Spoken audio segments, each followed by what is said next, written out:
Telugu Desam party రాష్ట్ర ఉపాధ్యక్షుడు Ongole MLA Damacharla Janardhan ఈరోజు 21వ డివిజన్ ఎన్టీఆర్ భరోసా పెన్షన్ సచివాలయం సిబ్బందితో కలిసి లబ్ధిదారులకు అందజేయడం జరిగింది. ఈ కార్యక్రమంలో తెలుగుదేశం పార్టీ జిల్లా అధ్యక్షుడు నూకసాని బాలాజీ, ఒంగోలు నగర్ మేయర్ గంగాడ సుజాత, జనసేన పార్టీ జిల్లా అధ్యక్షుడు షేక్ రియాజ్, ఒంగోలు నగర కమిషనర్, తెలుగుదేశం పార్టీ 21వ డివిజన్ అధ్యక్షుడు బాబురావు, టీడీపీ అధికార ప్రతినిధి బండారు మదం, తెలుగుదేశం పార్టీ నాయకులు, కార్యకర్తలు, సచివాలయం సిబ్బంది ఈ కార్యక్రమంలో పాల్గొన్నారు.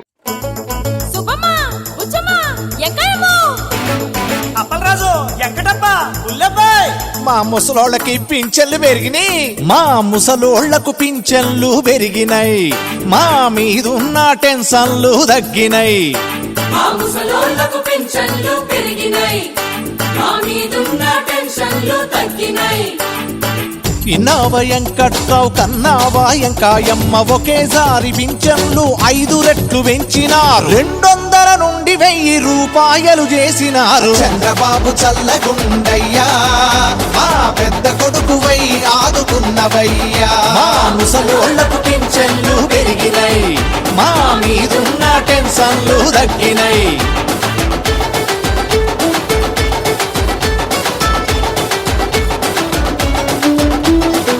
షుగరు మందులకు ఫికరుండదు ఇక ముందు, బీపీ మాత్రలకు బెంగలేదు ఇక మాకు. షుగరు మందులకు ఫికరుండదు ఇక ముందు, బీపీ మాత్రలకు బెంగలేదు ఇక మాకు. విరిగిన కళ్ళద్దాలు దారాలతో కట్టుకునే, విరిగిన కళ్ళద్దాలు దారాలతో కట్టుకునే దరిద్రమే పోయింది, కొత్తవి ఇక కొనవచ్చు. చంద్రబాబు చల్లగుండయ్యా, మా పెద్ద కొడుకువై ఆదుకున్నవయ్యా. మా ముసలోళ్లకు పింఛన్లు పెరిగినాయి, మా మీదున్న టెన్షన్లు తగ్గినాయి.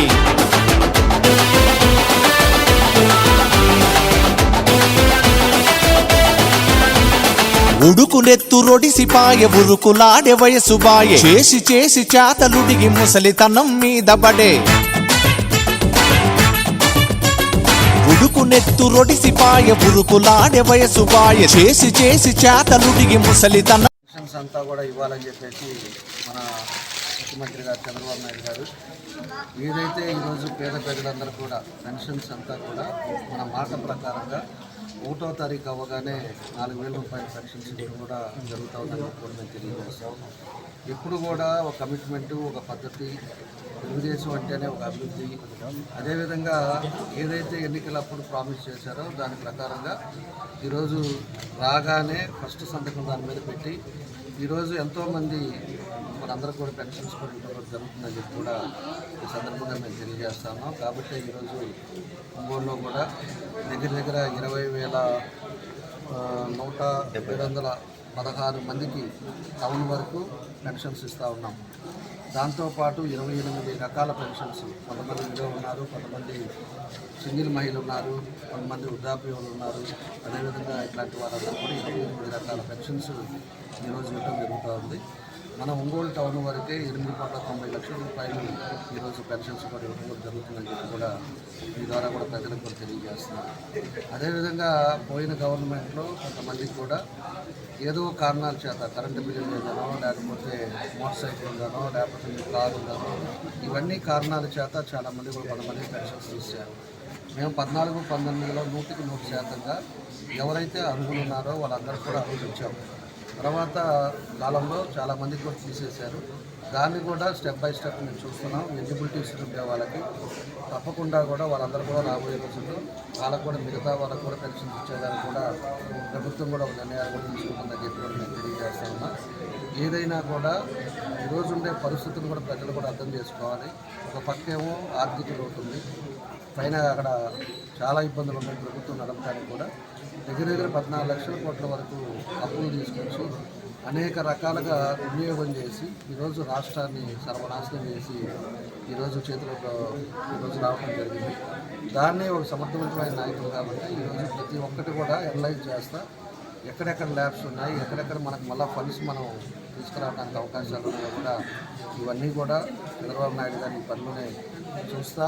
ఇచ్చిన మాట పోగొట్టుకోవద్దని చెప్పేసి ఎవరైతే పేదవాళ్ళు ఉన్నారో ఈరోజు ఆ పేదవాళ్ళ కోసం పెన్షన్స్ ఇవ్వడంలో కానీ అదేవిధంగా అన్నా క్యాంటీన్స్ కూడా ఎక్కడెక్కడి నుంచో వచ్చిన వాళ్ళకి కడుపు నిండా పేదవాళ్ళు ఏమీ చేయాలని చెప్పి ఈరోజు మన దగ్గర కూడా ఒక 4 అన్నా క్యాంటీన్స్ పెట్టుకోవడం, ఇలాంటి పేద ప్రజలకు ఉపయోగపడే కార్యక్రమాలు కూడా అన్నీ కూడా ఈ ప్రభుత్వం రాగానే చేయడం జరుగుతుందని చెప్పి కూడా నేను ఈ సందర్భంగా తెలియజేస్తున్నాం.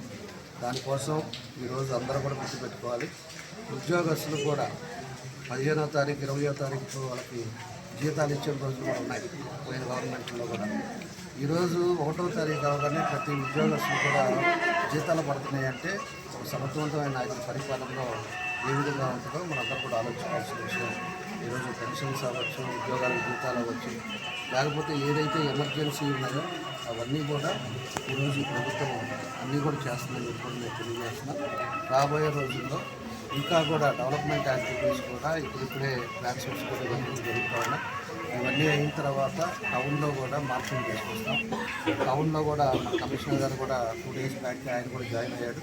అదేవిధంగా డీఈలు కానీ వీళ్ళందరూ కూడా వచ్చిన తర్వాత ఒకసారి రివ్యూ మీటింగ్ పెట్టుకొని ఏమేమి నీడ్ ఉంది, ఎక్కడెక్కడ ల్యాబ్స్ జరిగినాయి, 5 సంవత్సరాల్లో పబ్లిక్ సఫర్ అవుతుంది, ఎక్కడ మనం ఏం చేయాలి అనేది కూడా దాని పద్ధతి ప్రకారంగా తీసుకెళ్తాం. ఖచ్చితంగా ఒంగోలులో మళ్ళా కూడా ఆ పాత రోజుల్లో ఏ విధంగా ఉందో దాన్ని మార్పులు తీసుకొస్తాం. ప్రతిరోజు మంచినీళ్ళు ఇవ్వాలనేది మన ఉద్దేశం. దానికి కూడా స్ట్రీమ్లైన్ చేస్తున్నాం. ఖచ్చితంగా 1 ఇయర్ తర్వాత అయినా కూడా మంచినీళ్ళు ఇస్తాం. ఎన్నికల ముందు వచ్చి హామీలు ఎన్నికల ముందు ఏదో అడావిడిగా చేయటం ఆ పద్ధతి కాదు. ఎన్నికలు ఇంకా 2-3 సంవత్సరాలు ఉండకముందే ప్రతిరోజు మంచినీళ్ళు ఇవ్వడానికి కూడా చూస్తున్నాం. డ్రైనేజ్ సిస్టమ్ కరెక్ట్ చేస్తాం. ఎక్కడెక్కడ రోడ్స్ కానీ సిమెంట్ రోడ్లు పెండింగ్లు ఉన్నాయి అవి కూడా చేస్తాం. ప్రతి ఒక్కటి కూడా ఇంకా హౌసింగ్ కానీ పట్టాలు కానీ ఇవి కూడా ఒక్కొక్కటి అధికారులు ఇప్పుడే వస్తున్నారు కాబట్టి స్ట్రీమ్లైన్ చేస్తాం. పబ్లిక్ ఇబ్బంది కాకుండా నియోజకవర్గంలో మళ్ళీ అందరూ కూడా ప్రశాంతమైన ఉండే వాతావరణం మనం తొందరలోనే అన్నీ కూడా చేస్తామని చెప్పి కూడా ఈ సందర్భంగా తెలియజేస్తా ఉన్నాం. మన మేయర్ గారు కానీ వీళ్ళందరూ కూడా ఈరోజు తెలుగుదేశం పార్టీలో వాళ్ళంతా వచ్చారు. వాళ్ళ ఉద్దేశం కూడా ఒకటే, ఏదైనా కూడా ఒక కార్పొరేటర్ అయినా లేకపోతే ఒక జడ్పీటీసీ అవని, ఒక ఎంపీటీసీ అవని, ఒక సర్పంచ్ అవని, ఒక ఎమ్మెల్యే అవని, ఎవరైనా కూడా ఏంటంటే ఇంటెన్షను మనకిచ్చిన ప్రజలు ఒక నమ్మకం మీద మనం గెలిపించారు. ప్రజల నమ్మకాన్ని వమ్ము చేయకుండా ఖచ్చితంగా మనం గడువు ఇచ్చిన మనకు టైంలో ఏదో విధంగా 10 మందికి ఉపయోగపడాలి. మనకి ఇచ్చిన బాధ్యతలు మనకు చాలా పరిస్థితులు కూడా అన్నీ కూడా తారుమారు అయినాయి. మాకు డివిజన్లోకి వెళ్తే ఆ కార్పొరేట్లు కూడా క్వశ్చన్ చేసే పరిస్థితులు ఉన్నాయి. ఇలాంటి పరిస్థితులు ఉన్నాయి కాబట్టి ఈరోజు పార్టీ కూడా తెలుగుదేశం పార్టీ వచ్చింది కాబట్టి అభివృద్ధి అంటే తెలుగుదేశం అంటే అభివృద్ధి అనేది ఒక బ్రాండ్ ఉండే పార్టీ ఇది. కాబట్టి వాళ్ళు కూడా ఒక ఉద్దేశంతో ఈరోజు అందరం కూడా కలిసి ఏదైతే ప్రజలు పెట్టుకున్న నమ్మకాన్ని వాళ్ళు గెలిచినా మేము గెలిచినా ఏం చేసినా కూడా ప్రజల కోసమే, ఎవరికి సొంతం కాదు, ఎవరి వ్యక్తిత్వం కాదు. ఇది అందరం కలిసి తప్పకుండా కూడా ఒంగోలులో ఎక్కడ ఇబ్బంది లేని సమస్యలు తీసుకొస్తాం. కాబట్టి కార్పొరేటర్లు కూడా అందరూ కూడా సహకరించి అందరూ కూడా కార్పొరేషన్లో ఉండే సమస్యలు ఏమన్నా కూడా అందరం కూడా కలిసి కూర్చొని మాట్లాడుకొని ఒక ఘాటి మీద ఒక నిర్ణయం మీద అందరం కూడా పనిచేస్తామని చెప్పి దాన్ని కూడా తీసుకెళ్తాం. ఆ పోతరాజు కాలం ఏమో ఆ రోజు 89,75,00,000 ఆ రోజు శాంక్షన్ చేపిస్తే అది వర్క్ కూడా క్యాన్సిల్ అయింది. అది ఎంత పని చేశారు ఏం చేశారు కూడా దాన్ని కూడా ఎంక్వైరీ అది కూడా చూస్తాం. తర్వాత వాటర్ కూడా ఎక్కడెక్కడ పైప్ లైన్స్ మార్చాల్సినవి అన్నీ కూడా చేస్తాం. యూజ్ చేసి దాని ప్రకారంగా ఎక్కడా కూడా ఇబ్బంది లేని పరిస్థితులు మాత్రం ఒంగోలులో తొందరలోనే తీసుకొస్తాం. అందరం కూడా కలిసి కష్టపడతాం. ఎవరు కూడా దళారులను నమ్మగాకండి. మేము మీ ద్వారా ప్రజలకు కూడా చెప్పేది, ఉద్యోగాలు ఇప్పిస్తామనో లేకపోతే ఏదో ఒకటి మీకు జాబ్ ఇప్పిస్తామనో లేకపోతే నీకు ఆ పని చేపిస్తాం ఈ పని చేపిస్తామని చెప్పి మీకు డబ్బులు అడిగి పని చేసుకునే పరిస్థితి తీసుకురా. వాళ్ళకి 2 లక్షలు 5 లక్షలు ఇచ్చాము, మాకు ఉద్యోగం ఇస్తాము చేయాలన్నా కూడా సర్వీస్ చేయడానికి మేము అందరం ఉన్నాం. మీరు ఓపెన్ హార్టెడ్గా దానికి ఏం చేయాలనేది అవకాశాలను బట్టి మేము తప్పకుండా చేస్తాం. దానికి మీరు డబ్బులు ఇచ్చి ఉద్యోగాలు కానీ ఇంకోటి కానీ తీసుకోవాల్సిన బాధ్యతలు లేవు, తీసుకోవాల్సిన అవసరాలు లేవు. ఇవన్నీ కూడా ప్రజలు కూడా ఆలోచించుకోవాలి. ఎందుకంటే ₹1 మీరు ఇచ్చే అలవాటు చేసుకున్నారు అంటే రేపు భవిష్యత్తులో అదే పద్ధతిలో అందరూ కూడా తయారవుతారు. అలాంటి దళాలను కూడా నమ్మగాకండి. ఏదున్నా కూడా కలవండి డైరెక్ట్గా. మీకు ఏం చేయాలన్నా కూడా చేయడానికి మేము సిద్ధంగా ఉన్నామని కూడా మీకు తెలియజేస్తాం. వయసు అయిపోయిన తర్వాత ప్రెస్టేషన్లో ఏం మాట్లాడుతున్నాడో అతనికి అర్థం కావట్లా. వయసు అయిపోయినప్పుడు ఇంట్లో కూర్చోవాలి. ప్రెస్టేషన్లో మాట్లాడుకుంటా హైదరాబాద్లో కూర్చొని అందరికీ వాళ్ళ నోటీసులు పంపించి 2 కోట్లకి ఇవన్నీ కూడా పరువు నష్ట దావా అని చెప్పి దానికి కేసు కోర్టు లాయర్ నోటీసులు పంపించినట్టు మాత్రం ఏం కాదు. ఎవరు కూడా మేము మాట్లాడిన తీరులో పాత పద్ధతులు అతనిలాగా బూతులు మాట్లాడాలా, అతనిలాగా మేము పిచ్చి మనం చేయాలా, పిచ్చి పద్ధతిలో మాట్లాడాలా. నోటీసులు పంపిస్తుంది అతను. వచ్చి ఒకరోజు వచ్చేసి ఇక్కడ ఊగేసి వెళ్ళిపోయింది అతను. ఏదంటే అది పిచ్చి మాటలు మాట్లాడింది అతను. ఈరోజు ఏదో నిన్న పోయేసి జనసేన అవ్వచ్చు, బీజేపీ ఈ కేసులు మేము తిరుగుతూ ఉన్నాం, మా శాస్త్రం మాకు ఇంకా రాలేదు అని చెప్పి జనాలు తిరుగుతున్నారు. తిరిగినప్పుడు దాన్ని ఏం చేయాలనేది సార్ట్అవుట్ చేయాల్సిన అవసరాలు ఉన్నాయి. అంతేగాని చెప్పేసి వాళ్ళకు కూడా వాళ్ళకి బాధ్యత ఉంది. జనసేన వాళ్ళ అధ్యక్షులు చెప్తారు, ఇలా డిప్యూటీ సీఎంగా ఉన్నాడు, ఆయన కూడా వాళ్ళకి ఇన్స్ట్రక్షన్స్ ఇస్తున్నారు, మీరేం చేస్తున్నారు, వాళ్ళందరూ కలుస్తున్నారని. దాని పని మీద ఎవరు చేయాల్సిన బాధ్యత వాళ్ళు చేస్తారు. అంతేగాని ముందుకు పడేసి మా మీద సిఐడిఐ కాదు సిబిఐ వేయండి, సిబిఐ వేయాలా సిఐడి వేయాలనేది ప్రభుత్వం నిర్ణయం తీసుకుంటుంది. నేను జనసేనకి వెళ్ళిపోతున్నాం అని చెప్పి కొంతమందికి ఫోన్ చేయటాను. జనసేనకి వెళ్ళు, బీజేపీకి వెళ్ళు, ఎక్కడికైనా వెళ్ళు, కానీ చేయాల్సింది 5 సంవత్సరాలలో నియోజకవర్గంలో ఏం జరిగింది అనేది ప్రజలకు సమాధానం చెప్పాల్సిన బాధ్యత ఈరోజు మా మీద ఉంది. ఎక్కడెక్కడ ల్యాబ్స్ జరిగినాయి, ఎక్కడెక్కడ ఆస్తులు దొంగ అన్ని ఆస్తులు కాగితాలు సృష్టిస్తే వేరేదేంలా దాన్ని ఏం చేయాలో చూసుకుంటాము. తెలుగుదేశం పార్టీ ముఖ్యమంత్రి వర్యులు నారా చంద్రబాబు నాయుడు గారు ఆశీస్సులతో, పవన్ కళ్యాణ్ గారు ఆశీస్సులతో, మన ఒంగోలు శాసనసభ్యులు గౌరవ రామచర్ల జనార్దన్ గారు వీళ్ళంతా కూడా ప్రతి నెల 1వ తేదీ చెప్పించి 1వ తేదీ ఆదివారం సెలవు వచ్చిందని చెప్పి 31వ తేదీ పింఛన్ ఇవ్వాలని నిర్ణయించి గొప్ప ఆలోచన. అది నిజంగా గొప్ప విషయం. ఎందుకంటే గత నెలలో కూడా 7,000 రూపాయలు పింఛను మన గెలవంగల్ని మరి ఎప్పుడూ లేని విధంగా మన చరిత్రలో ఎప్పుడూ 7,000 రూపాయలు ఇవ్వరు, ఇంకా ఇవ్వబోరు కూడా. అట్లాంటి చరిత్రను సృష్టించాలంటే ఒక తెలుగుదేశం పార్టీ ఎప్పుడు ప్రజల పక్షాన ఉంటుంది. మరి చంద్రబాబు నాయుడు గారి ఆలోచన పేదలకు పెట్టాలి, అన్నం పెట్టాలని అన్నా క్యాంటీన్ ఇసుక ఫ్రీ చేసి మరి ఎన్నో సంక్షేమ కార్యక్రమాలు. మరి మనకు బడ్జెట్ లేదండి, 14,000 కోట్లు, మరి 14 లక్షల కోట్లు అప్పు చేసిపోయినాడు మన గత ప్రభుత్వంలో జగన్మోహన్. మరి డబ్బులు లేని పరిస్థితుల్లో ఇవన్నీ కూడా 1వ తేదీ పింఛన్లు కానీ మరి జీతాలు కానీ అన్నీ ఇస్తున్నాడంటే చంద్రబాబు నాయుడు గారి ఆలోచన ఎంత గొప్పగా ఉంటుంది. మన రాష్ట్రం అభివృద్ధి చెందాలంటే ఒక చంద్రబాబు నాయుడు గారి వల్ల అవుతుంది. ఆయన సంపద సృష్టిస్తాడు, మరి డబ్బులు రప్పిస్తాడు. ఆయన ఏదైనా కూడా ప్రజల పక్షాన్ని నిలబడతాడు. అలాంటి చంద్రబాబు నాయుడు గారిని, తెలుగుదేశం పార్టీని, మన రామచంద్ర జనార్దన్ గారిని ఆశీర్వదించండి. మరి ఈరోజు చాలా గొప్ప విషయం. అందరూ సంతోషంగా వాళ్ళు 31వ తేదీ ఉదయం ఇంతలో వర్షంలో కూడా మన జనార్దన్ రావు గారు వచ్చి పింఛన్లు ఇచ్చి, వర్షంలో కూడా వచ్చి అందరికి పింఛన్లు ఇచ్చి, మీ అందరికీ నేనున్నాను, మీరేమి దిగులు పడద్దు, మిమ్మల్ని మంచిగా చూసుకుంటానని చెప్పి అవి ఇచ్చి వెళ్ళాడండి. ఎంతోమంది ఇక్కడ కూడా చాలామంది బాధితులు వాళ్ళు బాధలు చెప్పుకున్నారు, వాళ్ళకు కూడా నేనున్నానని చెప్పి ధైర్యం చెప్పి వెళ్ళారు. అలాంటి నాయకులు మనం ఎన్నుకోవాలి. ఈ దుర్మార్గులు పేకాటాడుకునే వాళ్ళు వీళ్ళు మనకు అవసరం. ప్రజలను ఎవరైతే క్షేమంగా బాగా చూసుకుంటారో వాళ్ళని ఎన్నుకోవాలి. తెలుగుదేశం ప్రభుత్వంలోనే ఏదైనా అభివృద్ధి జరిగింది. ఒంగోలు అభివృద్ధికి మన దామచర్ల జనార్దన్ రావు గారు కట్టుబడి ఉన్నాడు, అన్నీ చేస్తాడు కూడా. ఈరోజు ఈ పెన్షన్ కార్యక్రమంలో ఏం కూడా పాల్గొన్నందుకు నాకు కూడా చాలా ఆనందంగా ఉంది. పేద ప్రజలకు నా వంతు నేను నా చేతులుగా ఇవ్వటం అనేది అది నా అదృష్టం. అందరికీ నమస్కారం.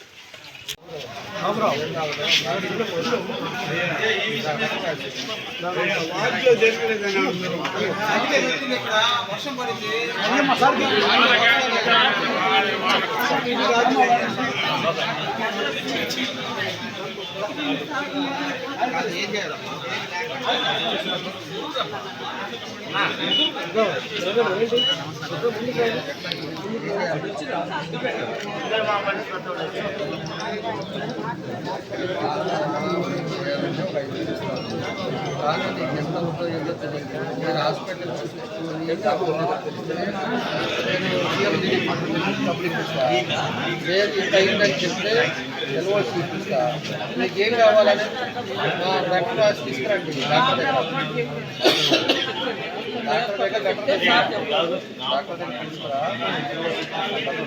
పదండి సైడ్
సైడ్ ఏం కావాలి హాస్పిటల్లో చెప్పమంటావా?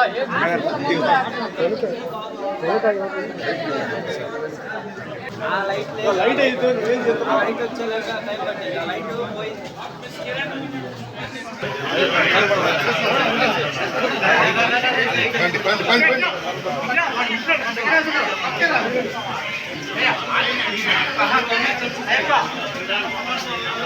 జరగనా